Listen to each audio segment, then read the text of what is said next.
Hello students, this is Mr. Guy.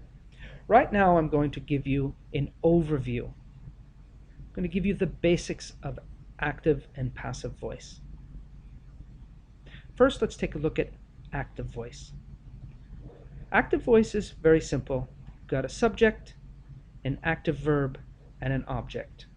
This is something that you're familiar with and you've used many times. For example, the students cleaned the beach.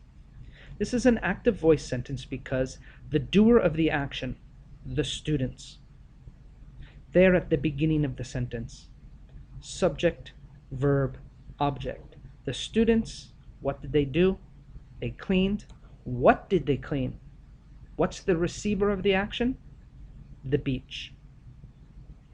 Passive voice, on the other hand, changes this.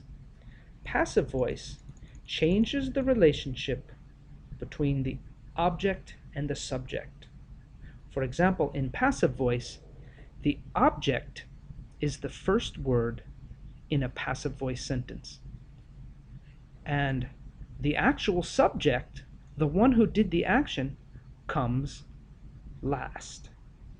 And in between is the be verb, any form of the to be verb, plus past participle. Let's take a look at an example sentence. Up here we said the students cleaned the beach.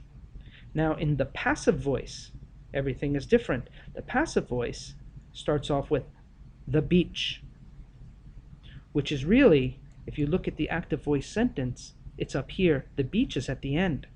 Here in the passive voice, the beach is at the beginning.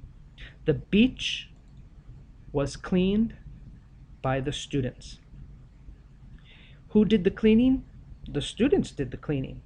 But in the passive voice sentence, the students are at the end. And the actual object, the beach, is at the beginning. So if I go up here, you see students, go up here, active voice, it's first.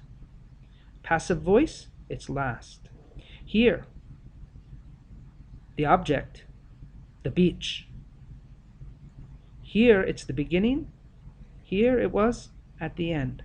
So that's a big difference between active voice and passive voice. So the beach was cleaned by the students.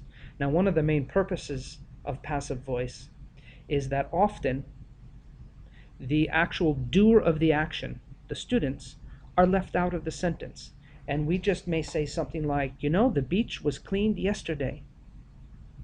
It doesn't say who did it.